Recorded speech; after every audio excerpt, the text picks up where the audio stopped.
En la calle ya la angustia se había apoderado de Sophie después de que escuchara los disparos y el espantoso rugir del gigantesco demonio, que ya medía sus fuerzas con los dos bien entrenados soldados del Comando Élite Alfa 9, quienes se movían con gran maestría, usando los árboles como protección, y desde allí descargaban todo el poder de sus rifles sobre la bestia. No tengas miedo, Sophie. Sé muy bien que los ángeles los protegerán, dijo Javier, abrazando a su esposa para tranquilizarla. La policía fue alertada de inmediato vía telefónica por varios vecinos que escucharon los disparos, y en la estación de policía del barrio Kennedy, la más cercana al barrio de Totis, ya varias unidades se preparaban para acudir al lugar de la emergencia.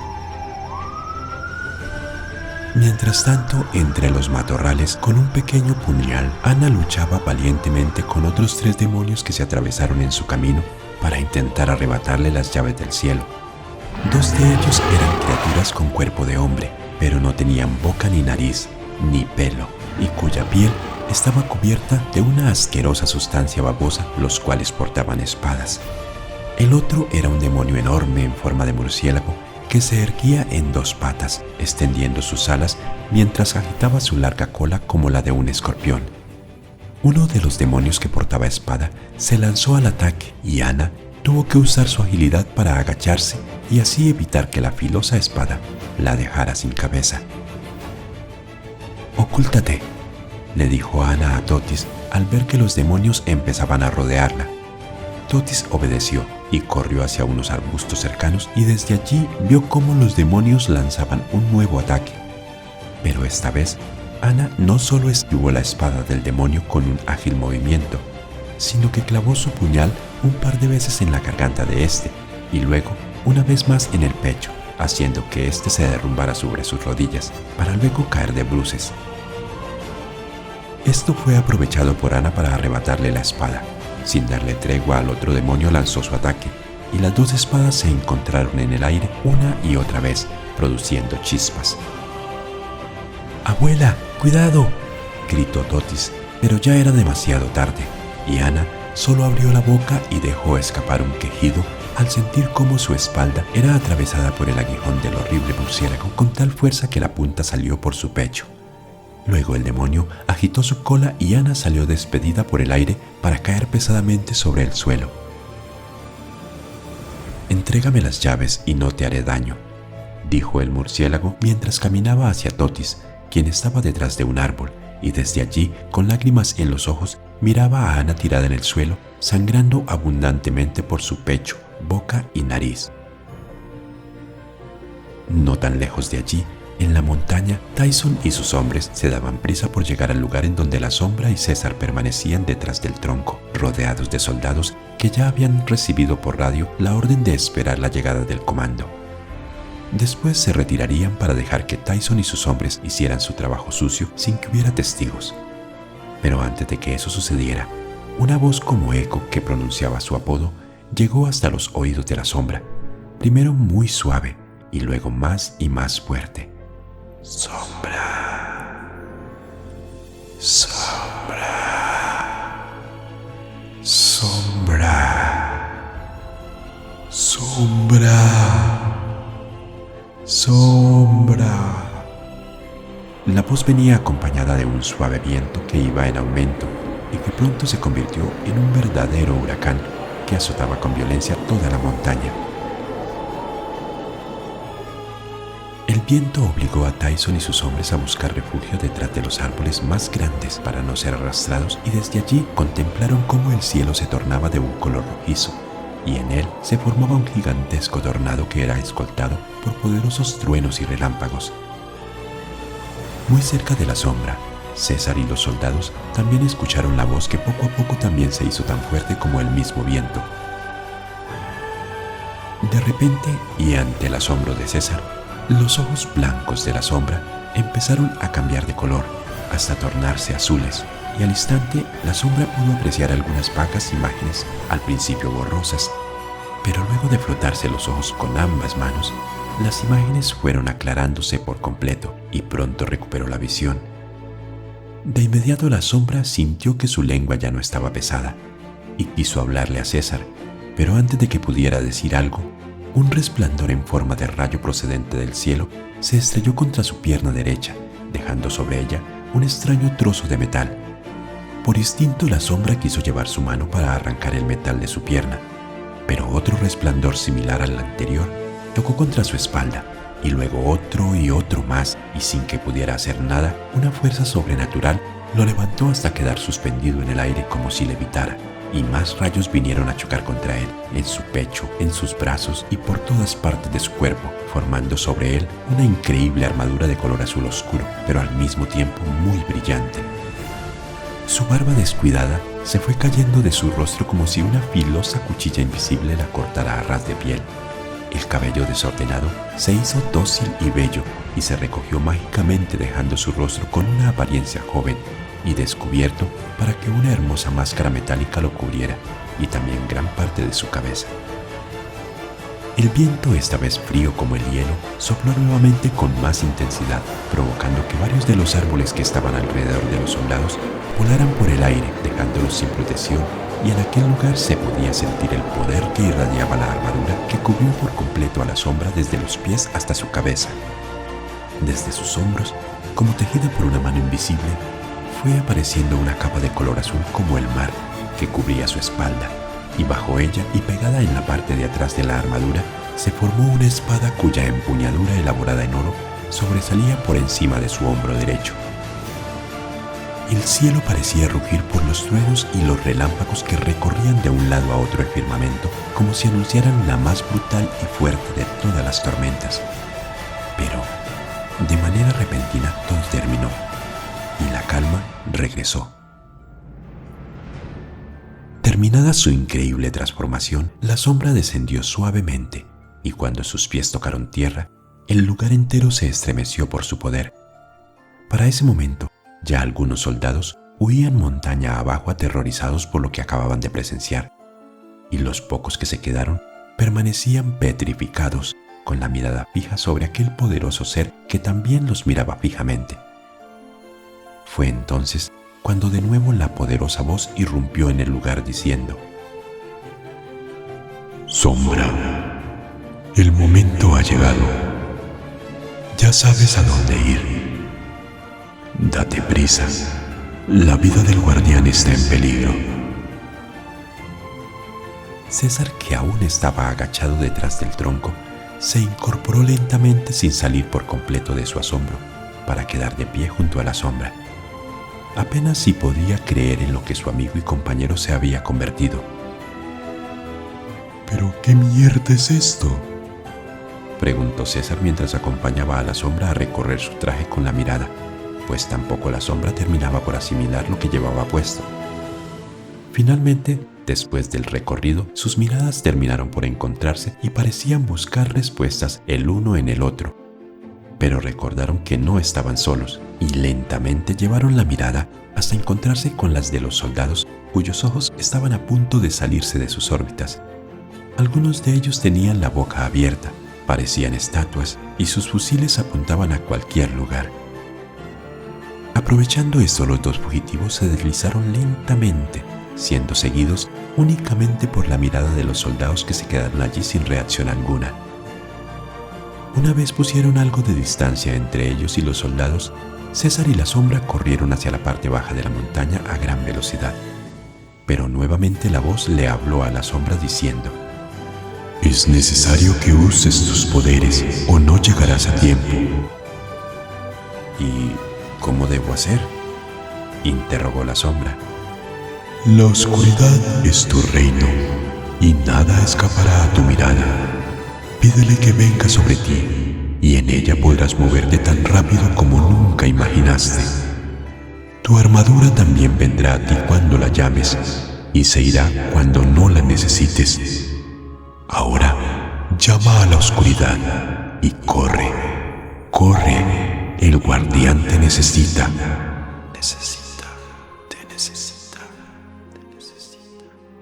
Dijo la voz. Por unos segundos la sombra, que era un hombre famoso por su rudeza, se sintió incómodo con la situación.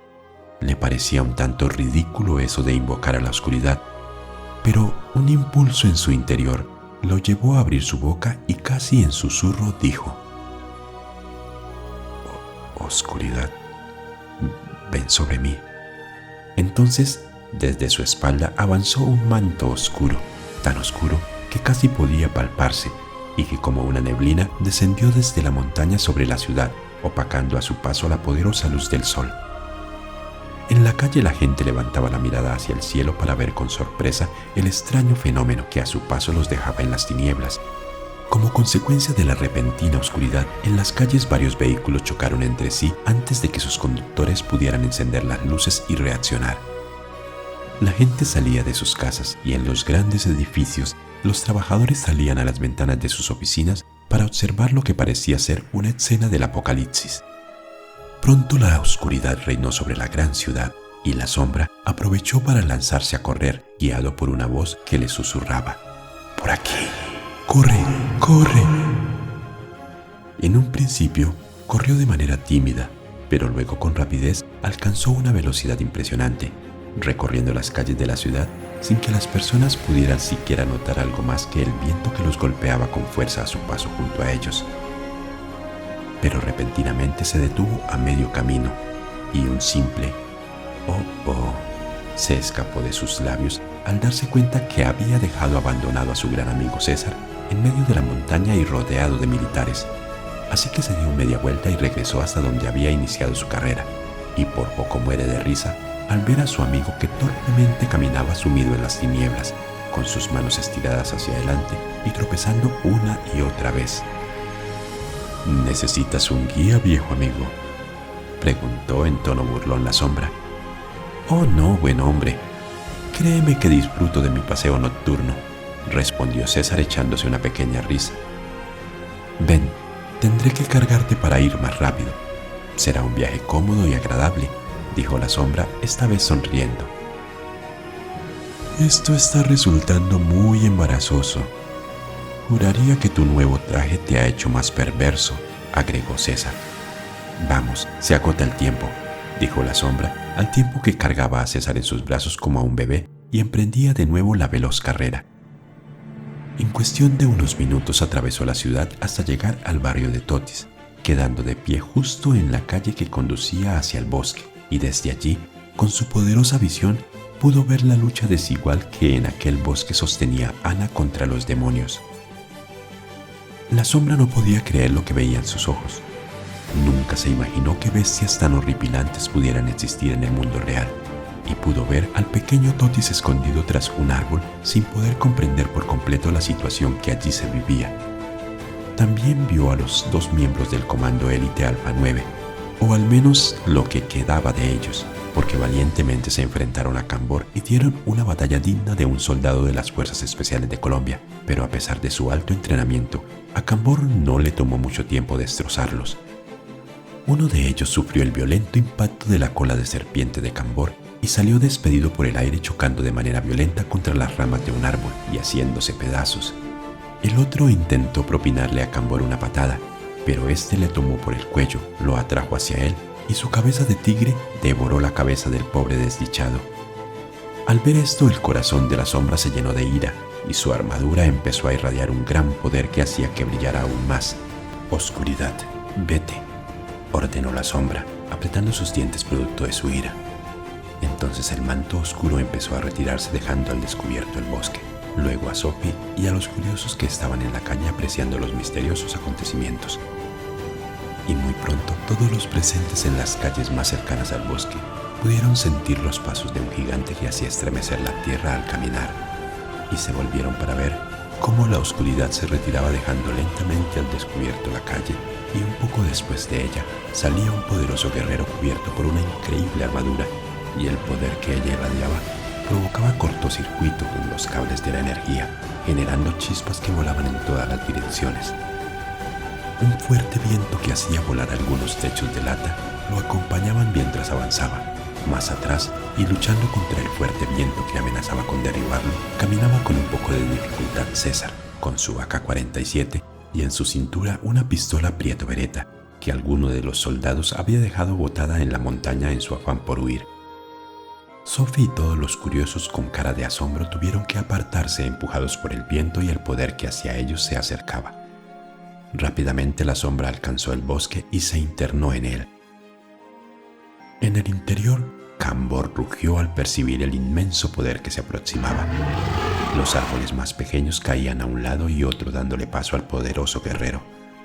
Cambor y sus demonios luchaban con Anna en medio de un claro, quien herida de muerte logró ponerse en pie para evitar que el demonio en forma de murciélago le arrebatara a Totis el bolso con el libro y las llaves del cielo. Al ver a la sombra, los demonios abandonaron su lucha contra la mujer, a quien las últimas fuerzas estaban a punto de abandonar, y se dieron vuelta para encontrarse frente a frente con la sombra.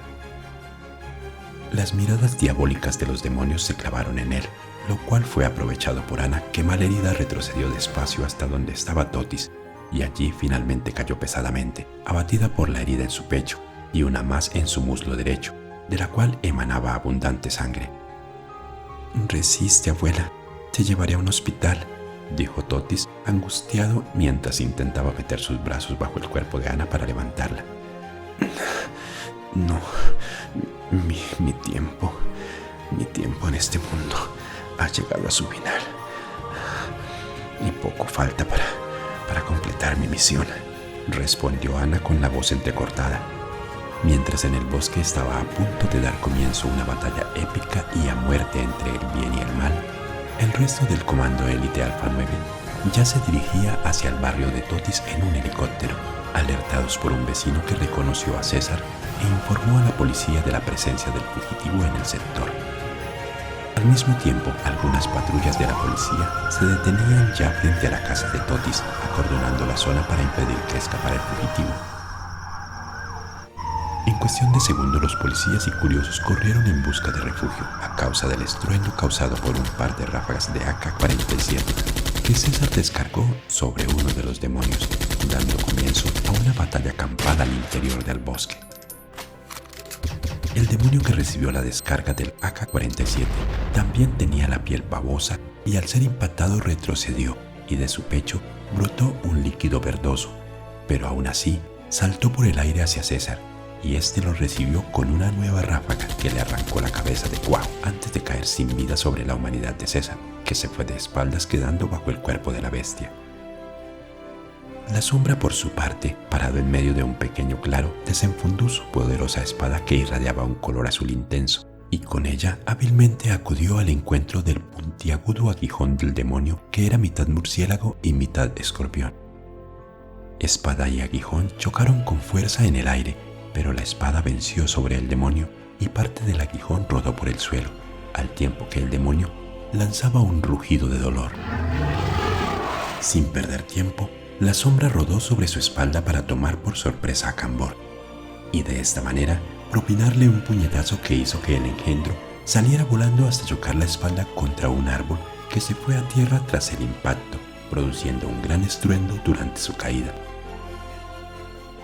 César, por su parte, logró liberarse del pesado cuerpo que tenía encima, colocó un nuevo proveedor en su AK-47 y al tiempo que lanzaba un grito de guerra, dejó escapar una nueva ráfaga, esta vez sobre el murciélago con cola de escorpión, y este lanzó un potente chillido y se volteó hacia el furioso. La parte que aún quedaba de su aguijón se agitaba amenazante y avanzó hacia César, pero con gran agilidad la sombra lo tomó por la cola y comenzó a girar con él, haciendo que el demonio chocara su cabeza contra los árboles. Cuando por fin lo soltó, el cuerpo ya sin vida del demonio voló y cayó entre los matorrales. «¡Detrás de ti!», gritó César a la sombra, pero fue muy tarde, y cuando la sombra quiso girar, el pesado cuerpo de Cambor cayó sobre él, y los dos rodaron pesadamente sobre el suelo. Sin embargo, Cambor quedó acaballado sobre la sombra. Viendo la desventajosa posición de su amigo, César apuntó justo al pecho de la gran bestia, pero antes de que lograra disparar, unas poderosas garras lo tomaron por los hombros elevándolo por el aire. César levantó su mirada solo para darse cuenta que era prisionero de un águila gigante, con una cabeza de serpiente que ya se disponía a devorarlo. Entonces, inteligentemente, César puso el cañón de su arma hacia arriba y tiró del gatillo hiriendo en el vientre a la bestia con alas, y ésta lo soltó al instante desde una gran altura y luego de un gran chillido, el ave se precipitó a tierra, cayendo de forma estrepitosa entre la maleza. César cayó sobre sus pies y rodó sobre el suelo amortiguando su caída de forma ágil, mientras que la sombra desde el suelo trataba de quitarse de encima a Cambor, cuya cabeza de tigre intentaba arrancarle la cabeza. En medio del forcejeo, la sombra logró retraer sus piernas y meterlas bajo el pesado demonio. Luego, con toda su fuerza, estiró sus piernas y Cambor salió despedido por el aire. Con gran rapidez la sombra se puso en pie justo para ver cómo un portal de luz se abría a unos metros de donde estaba, y de él vio salir a un ejército de demonios que venían en ayuda de Cambor. En ese momento, algo más llamó la atención de la sombra, pues el ensordecedor ruido de al menos 2 helicópteros llegó hasta sus oídos, y en cuestión de segundos, las 2 grandes aves de acero tipo Black Hawk ya sobrevolaban alrededor del bosque, y a través de las ramas, la sombra pudo reconocer a los miembros del Comando Élite Alfa 9 que descendían de los helicópteros a través de cuerdas. En ese instante, supo que debía darse prisa en acabar con los demonios o las cosas se complicarían aún más. Con ráfagas de AK-47, César, que estaba a unos pasos de él, le dio la bienvenida a los monstruos que salieron del portal. Entonces, la sombra lo miró y le gritó: «¡Hey! Conserva tus municiones. Podemos necesitarlas luego. Busca un lugar seguro. Yo me haré cargo», ordenó la sombra desenfundando su espada, cuya hoja parecía cortar con tan solo mirarla. «Oscuridad, ven sobre mí», dijo con autoridad la sombra, sosteniendo la espada en alto, y tras su espalda, la oscuridad vino de repente para dejar todo el lugar en tinieblas. El resplandor de su armadura, producto del poder que emanaba, podía verse en medio de la oscuridad, y aunque los demonios estaban acostumbrados a vivir y moverse en la oscuridad, aún así no eran rivales para la sombra, que se desplazaba a la velocidad de un rayo. Muy rápido, el brillo de su espada se opacó por el líquido verdoso que brotaba de 2 bestias infernales a las que cortó a la mitad. Los rugidos de las bestias ya heridas de muerte helaron la sangre de Sophie y de todos los que estaban cerca del bosque y que de manera confusa trataban de imaginar lo que ocurría en el interior del bosque. Apoyándose en la raíz de un árbol, la sombra saltó sobre un lobo gigante de dientes enormes que le escupía fuego y se acaballó sobre su espalda. La feroz bestia intentó quitárselo de encima con bruscas sacudidas, pero la filosa espada de la sombra se hundió por completo en el lomo de la criatura.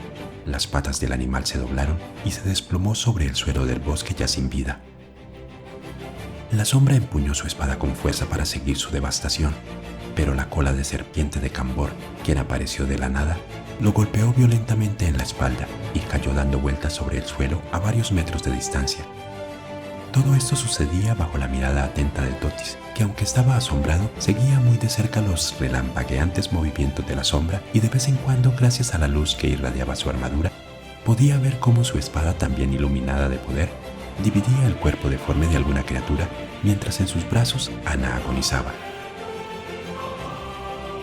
A muy poca distancia de Totis, Tyson y sus hombres, quienes portaban fusiles M16 equipados con un potente equipo de infrarrojo para mayor precisión en sus disparos y además lentes de visión nocturna, hicieron contacto visual con al menos 5 diabólicas figuras.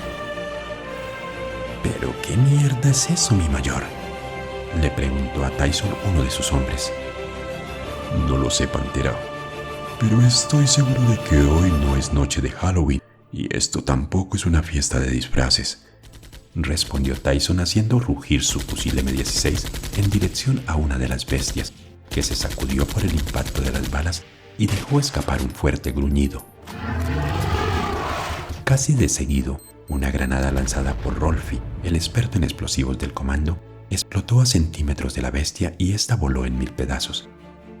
De manera simultánea, el resto del comando abrió fuego sin misericordia sobre los engendros de Satanás y lanzando granadas que al explotar provocaban que la tierra se estremeciera, fueron avanzando con movimientos muy bien coordinados y manteniendo siempre el nivel del fuego de sus armas. En la calle todo era caos y confusión. La gente corría en busca de un refugio que los protegiera de algunos proyectiles que de vez en cuando se escapaban silbando del bosque y terminaban estrellándose contra el vidrio de alguna ventana. Pero sin duda alguna, la batalla más dura la libraban Cambor y la sombra. Cambor ya había desenfundado una espada un poco más grande que la de la sombra y arremetía contra él con furia y violencia. Las dos espadas despedían chispas por doquier cada vez que chocaban, y lo mismo sucedía cuando la espada de la sombra chocaba contra las gruesas escamas que cubrían el cuerpo deforme de Cambor. Después de varios minutos de intenso combate, finalmente la sombra supo que la única forma de vencer al demonio era atacando sus dos cabezas, y mientras la sombra pensaba en un plan de ataque, Cambor giró bruscamente intentando sorprenderlo, lanzando un ataque con su cola. Pero la sombra saltó y, aprovechando inteligentemente la fuerza del coletazo, puso uno de sus pies sobre la cola y se impulsó con fuerza hacia arriba, alcanzando una gran altura. Para cuando Cambor terminó de girar, la sombra había desaparecido y sus dos cabezas lo buscaron con desconcierto. Pero Cambor no lo vio descender sobre él, solo logró sentir cómo la fría hoja de la espada se hundía en su cabeza de toro. La bestia herida se sacudió tratando de librarse de la sombra, al tiempo que lanzaba un poderoso rugido de dolor. Un rugido que se apagó cuando, con una sorprendente velocidad, la sombra desenterró su espada y cortó de cuajo la cabeza de tigre de Cambor, y este cayó de rodillas y luego de bruces. La sombra miró a su alrededor y ya no había más demonios, excepto los que a pocos metros de allí aún libraban una mortal batalla contra el Comando Élite Alfa 9. En un costado del claro, vio a César, que permanecía recostado contra un árbol con su AK-47, listo para enfrentar cualquier situación, y un poco más hacia su derecha pudo ver a Totis, que sostenía sobre sus piernas la cabeza de Ana, quien ya parecía más muerta que viva, y hasta allí llegó la sombra como un rayo. «Resiste, Ana. Te llevaré a un hospital», dijo la sombra al tiempo que se inclinaba para levantarla. «No, mis días sobre la tierra han llegado a su final», dijo Ana con una voz débil que apenas si se podía escuchar debido al ruido que producían las ráfagas de fusil y las explosiones de granadas que no cesaban cerca de allí. Luego, Ana volvió a ver a Totis y continuó: «Totis, toma el libro y una llave del cofre. Es hora de que Sorian, el primer ángel, regrese al cielo». Totis fijó su mirada en la sombra, luego en Ana, y con un gesto de incertidumbre en su rostro preguntó: «¿Y dónde está el ángel?» El ángel... El ángel soy yo», respondió Ana. Pero no, Totis quiso agregar algo más, pero Ana lo interrumpió nuevamente. «Calla, no tenemos mucho tiempo y debemos cumplir con lo que está escrito», dijo Ana mirando fijamente a Totis, y este, entendiendo el claro mensaje que con la mirada le estaba dando su abuela, y a regañadientes obedeció. Abrió el cofre y de él sacó una de las llaves de oro. Luego tomó el libro y lo abrió en la segunda página, que estaba en blanco, y de forma inmediata el libro liberó un resplandor y poco a poco se hizo visible en él un escrito en forma de profecía. Ana extendió su mano, que estaba impregnada con su propia sangre, y la puso en el libro que Totis sostenía sobre sus piernas, y dijo: «Léelo». Y entonces Totis lo leyó. La traición de Sorian puso en juego la soberanía del reino de los cielos, también el destino de la humanidad y su derecho a existir. Despojado fue de su inmortalidad y condenado a vagar en la gran ciudad en espera del guardián. Por eso necesario es que sepáis que quien encontrare el lugar donde la avaricia mató un amor bendecido por Dios, encontrará también a la mujer que cuida el corazón, símbolo de su amor, y en el que fueron guardadas este libro y las 7 llaves del cielo. Y sucederá que al terminar de leer esta profecía, el guardián verá ante sus ojos al ángel traidor y su nombre escrito en letras de oro sobre la siguiente página del libro. Una de las llaves del cielo le será entregada al ángel, y a cambio el guardián recibirá un trozo del metal que le fue encomendado al ángel. Solo entonces el ángel podrá abrir sus alas para volar de regreso a su hogar. Totis terminó de leer y volvió su mirada hacia Ana justo en el momento en que ella decía: Ana me dicen en la tierra, pero en el cielo me llaman Sorian. Amén. Entonces una nueva página se abrió y, como si se tratara de un truco de magia, el nombre de Sorian apareció escrito con letras de oro en la página que seguía a la de la profecía. Y en ese mismo momento, ante los ojos de César, la sombra y de Totis, Ana cerró sus ojos y su cuerpo se elevó en forma vertical, quedando suspendida en el aire. Sus ropas, al igual que su piel, fueron rasgadas por un poderoso resplandor que se abría paso desde su interior y que también salía por sus ojos y su boca, por su nariz y sus oídos, dejando finalmente al descubierto un ángel cuyo resplandor hirió la oscuridad e iluminó gran parte de las calles aledañas. La sombra, César y Totis, que aún permanecían de rodillas sobre el suelo, quedaron como hipnotizados por la majestuosa belleza de Sorian y lo contemplaban fascinados. Segundos después, Sorian descendió lentamente frente a ellos y con una suave pero poderosa voz dijo: Totis, debes darme una llave y el metal que está dentro del cobre, debajo de las llaves.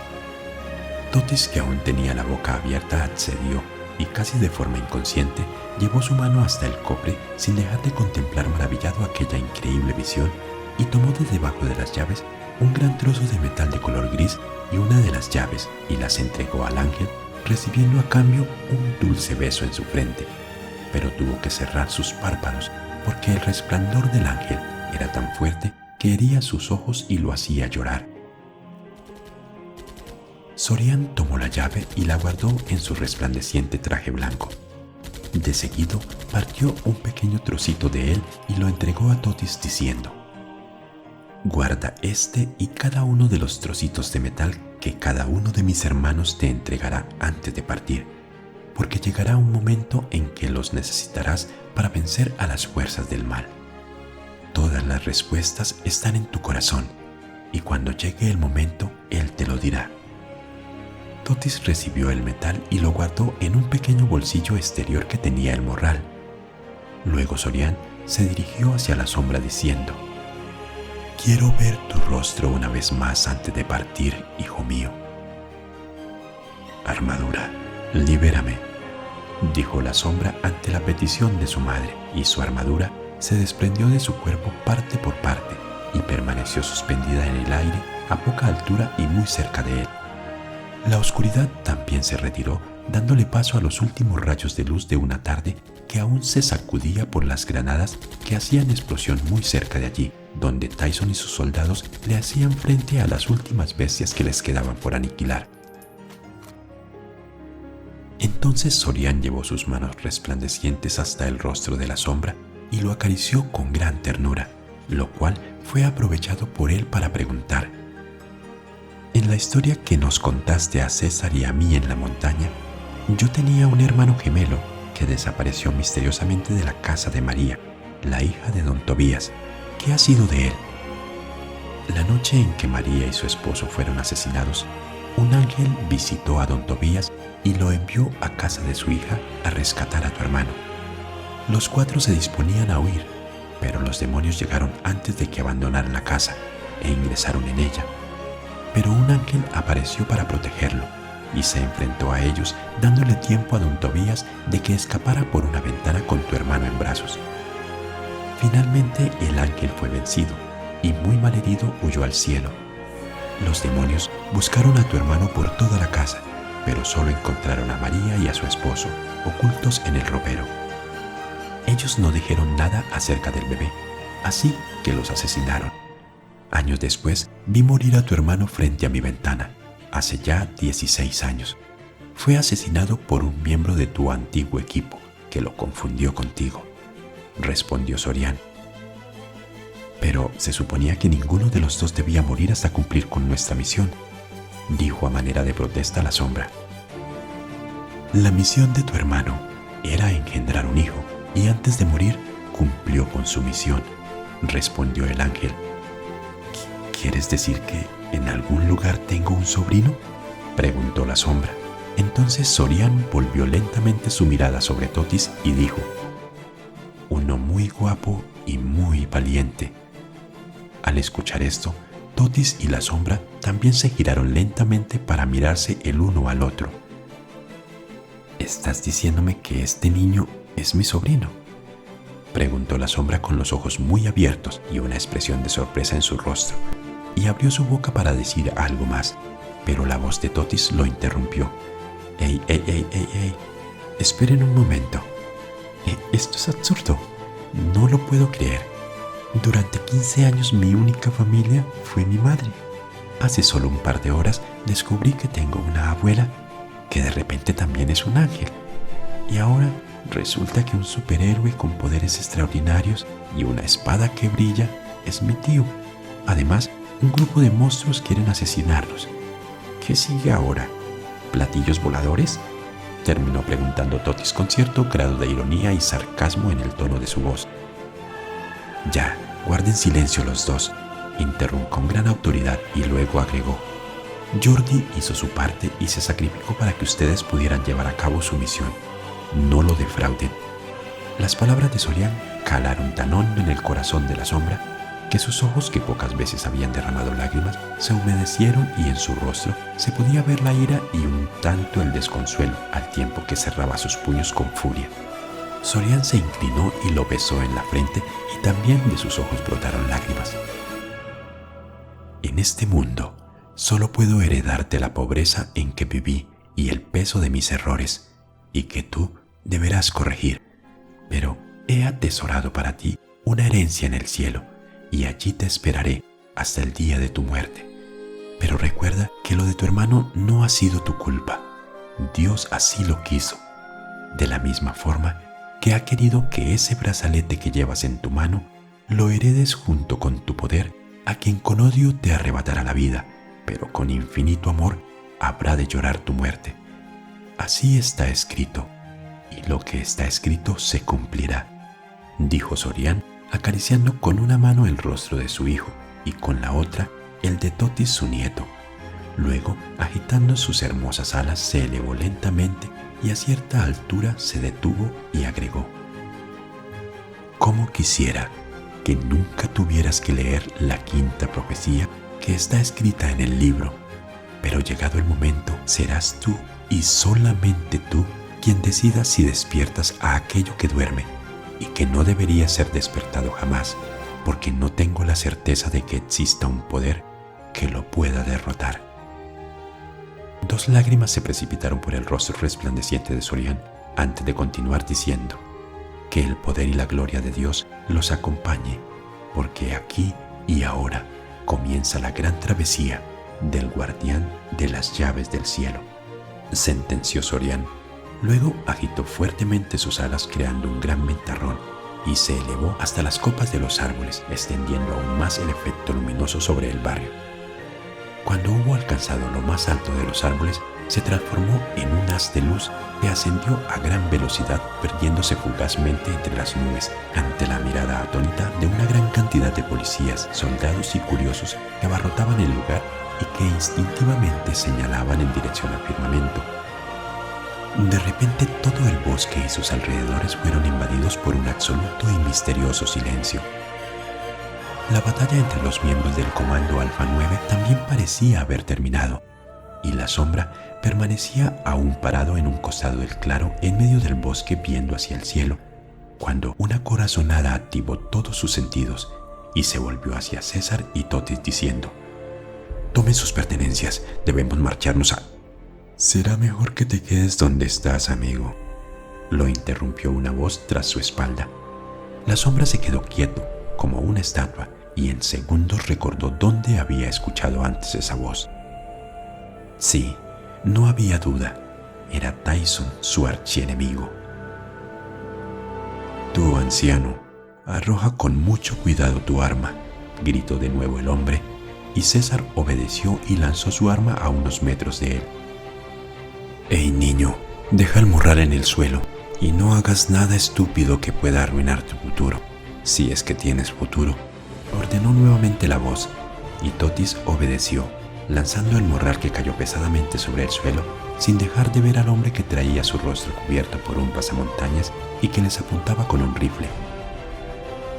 Ahora tú, amigo, levanta las manos y date vuelta muy despacio, o será difícil que logren encontrar tu cabeza entre estos matorrales, ordenó Tyson en tono amenazante.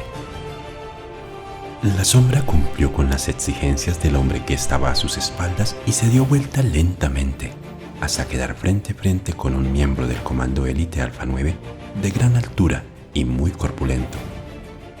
Junto a él había 4 hombres más que le apuntaban con sus M16 y de entre los arbustos venían saliendo otros cuantos.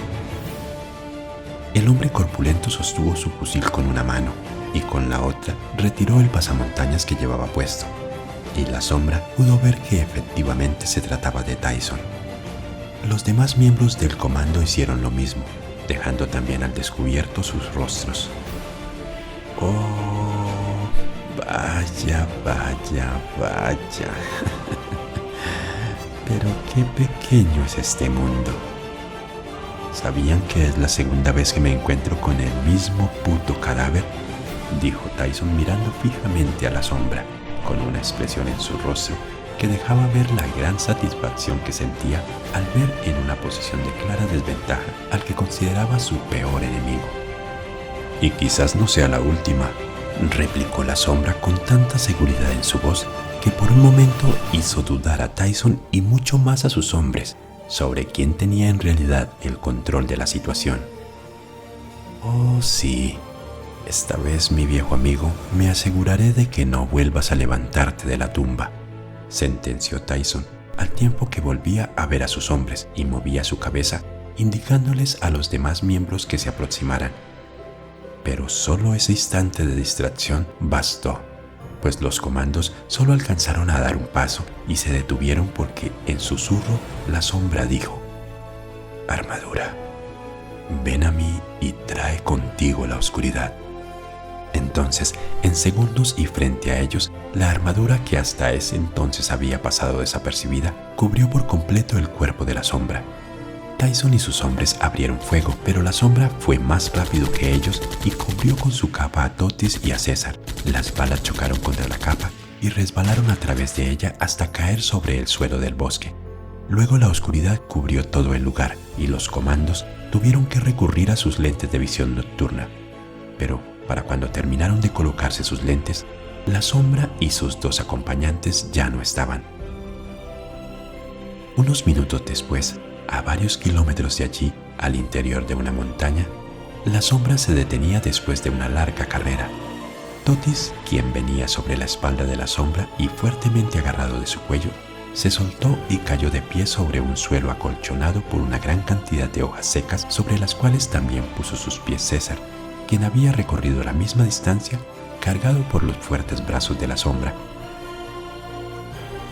«Oscuridad, aléjate. Armadura, tú también», dijo la sombra, y al instante la oscuridad desapareció.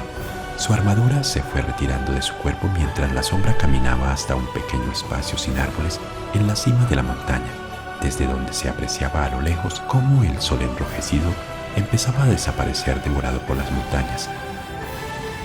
Totis se instaló a unos metros de él, pero no para ver la puesta de sol, sino que se quedó viéndolo como si buscara una respuesta.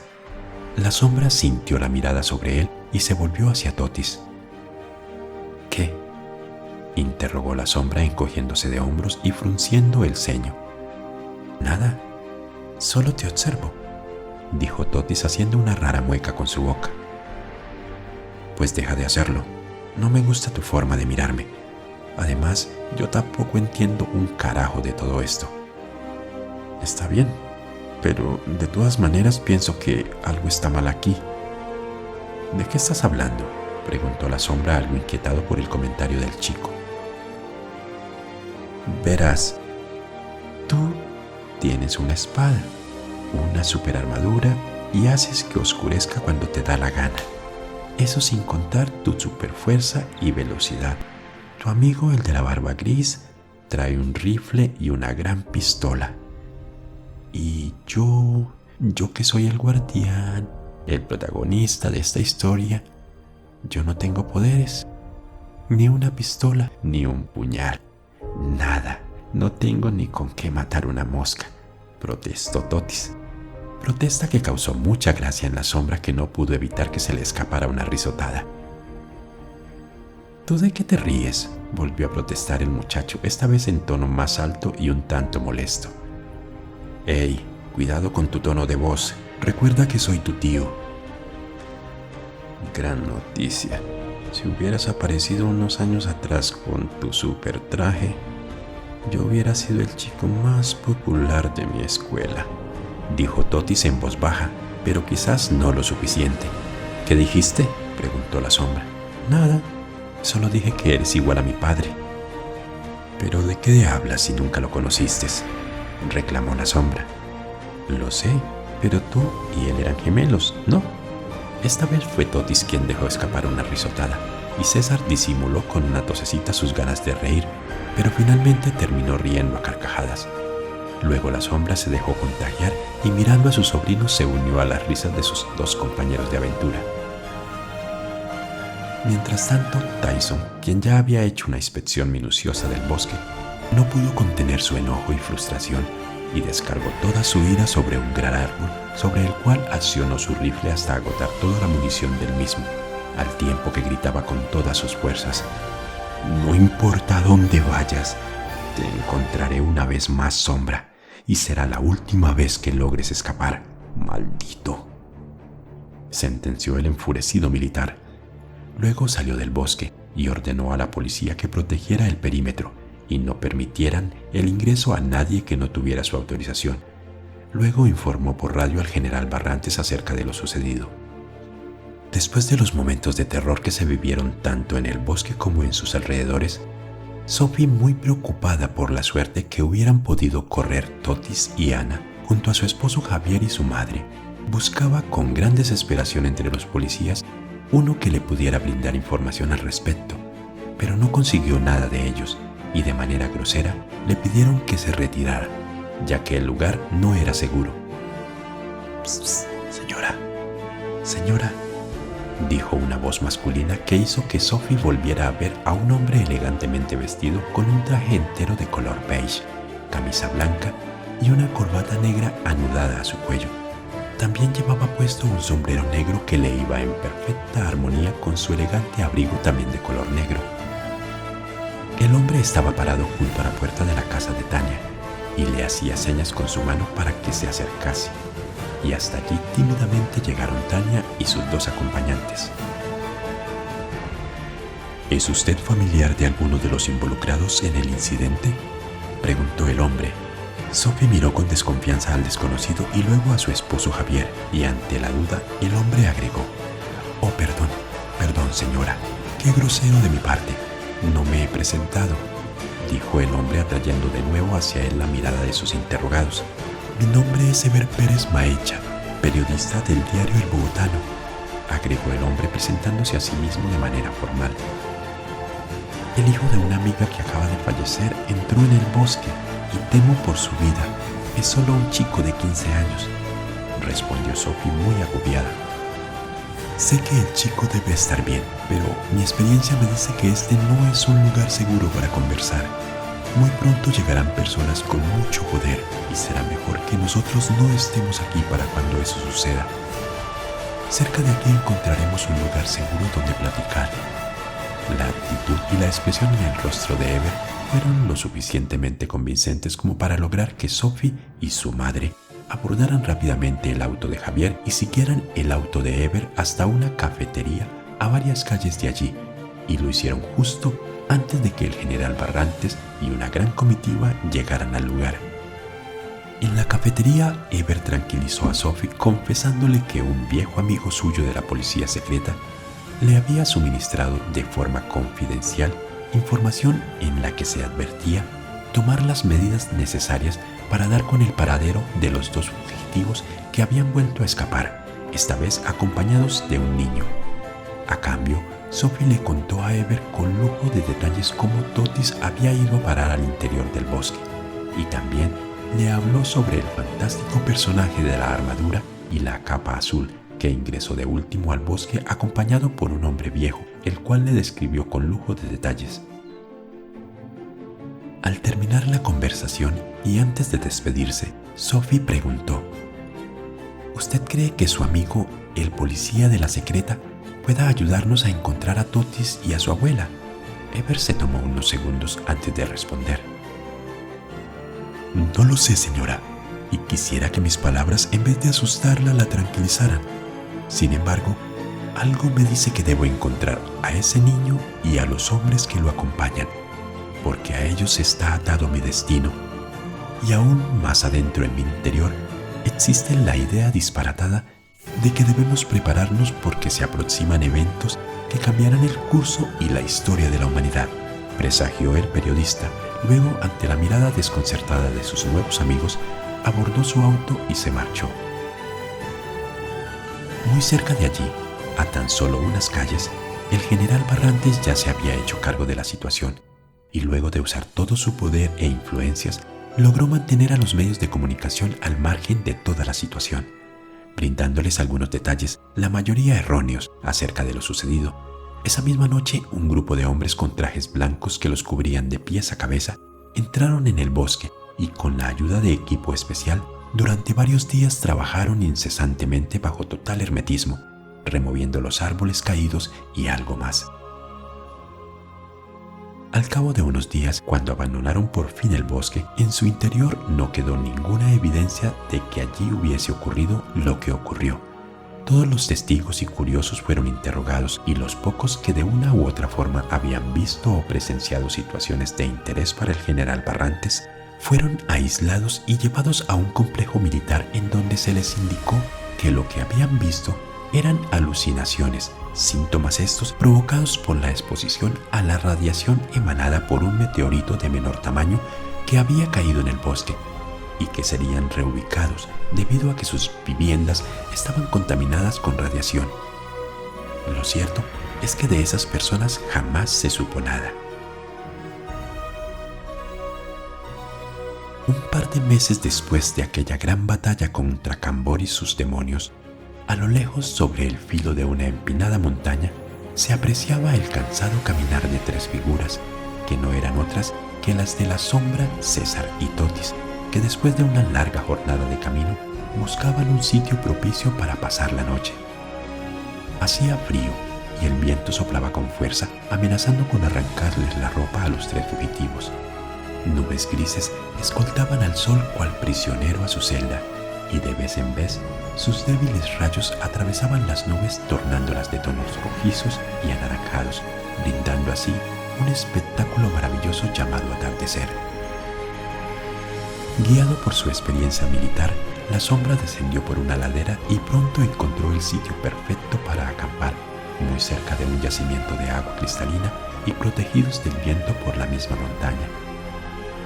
Allí se detuvieron y luego de un corto descanso y de beber agua, los tres se dividieron el trabajo. Totis encendería una fogata, César armaría improvisados dormitorios donde pasar la noche, y la sombra se encargaría como siempre de cazar algún animal para la cena, lo cual no le era difícil, pues usaba sus poderes y en minutos regresaba con su presa, y esa vez tampoco fue la excepción. Ni bien Totis y César habían terminado sus labores y ya la sombra estaba de regreso con un gran cerdo salvaje. El fuego chisporroteaba en la fogata y bastaron solo unos minutos para que los jugosos trozos de cerdo empezaran a destilar grasa que avivaba aún más el fuego. Pronto el olor a carne asada se expandió por el lugar y al cabo de unos minutos los tres fugitivos disfrutaban del gran banquete donado por la madre naturaleza. La noche los sorprendió aún alrededor de la hoguera, donde César les contaba sobre la forma en que había incursionado en el bajo mundo de Lampa y algunas anécdotas de su vida como narcotraficante, cuando repentinamente una luz proveniente del morral de Totis hizo que el chico quedara de pie de un salto, y lo siguieron César y la sombra. Los tres se miraron uno al otro y corrieron hacia un árbol junto al cual Totis había dejado su morral. Un poco dudoso en su actitud, Totis se agachó y sin levantar el morral del suelo, lo abrió y el libro de las profecías salió por sí solo del morral, y se sostuvo en el aire a casi 1 metro de altura. Totis se incorporó y quedó a solo unos centímetros del libro, de tal forma que pudo poner sus manos debajo de él, y entonces el libro abrió sus páginas hasta detenerse en una de ellas, dejando escapar un gran resplandor, al tiempo que una nueva profecía aparecía en la página que se había abierto. Totis miró a sus 2 compañeros por unos segundos. Luego llevó su mirada lentamente hacia la página en la que estaba escrita la nueva profecía y leyó en voz alta. Existe un lugar cuyas fronteras son protegidas por soldados invisibles que solo existen en el valiente corazón de los que lo habitan. Su arma más poderosa es un grito ensordecedor que rechaza la violencia con mensajes de paz, y sus hombres y mujeres cosechan cada día con sus manos un futuro donde la guerra no germinará jamás. A ese lugar irás y allí esperarás el día en que miles caminan en la misma dirección y con el mismo sentimiento en el corazón para pedirle un milagro al color negro de su esperanza. Ese día te has de parar frente al mar con autoridad para ordenarle que abra sus fauces y devuelva lo que es del cielo, porque lo que al cielo pertenece, al cielo debe regresar. Y entonces tú y los que te acompañan deberán derrotar a Laudruey y arrebatarle de su cuello la llave que abre el abismo, donde un ángel desde hace más de 1500 años espera la llegada del guardián. Luego de terminar de leer, el libro volvió a cerrarse y los 3 se quedaron en silencio por varios segundos hasta que Totis exclamó: «Chulis, pero no entendí ni medio gajo». «Yo lo que no entiendo es tu forma de hablar. ¿Qué es eso de chulis y medio gajo?», terminó preguntando la sombra. «Así hablamos los chicos de ahora, tío. Chulis significa algo así como wow. Y lo demás es solo una forma decente de decir que no entendí ni mier». «¡Hey! Cuidado con tu vocabulario, jovencito», interrumpió la sombra. «Pero yo lo dije decentemente y tú me pediste una traducción», replicó Totis. «No estoy para discusiones, Totis. Vamos a descansar. Nos espera un largo camino hasta ese lugar que menciona el libro», dijo la sombra, dando por terminada la conversación mientras bostezaba. «¿Lo conoces, tío?» «¿Qué?» «El lugar del que habla el libro. ¿Lo conoces?» «Alguna vez, hace años, estuve en una misión en un lugar con esas características. Es el único país del mundo que no tiene ejército y sus habitantes son tan pacíficos que pensar que allí pueda ocurrir una guerra resulta ilógico». «Ok, buenas noches, señores», terminó diciendo la sombra. «Buenas noches», respondió César. «Buenas noches, tío, que descanses». «Pura vida, sobrino». «¿Pura vida? ¿Qué significa eso, tío?» «Esa es la forma en que se saluda en el lugar al que iremos». «Chulis». «Ya duérmete, Totis».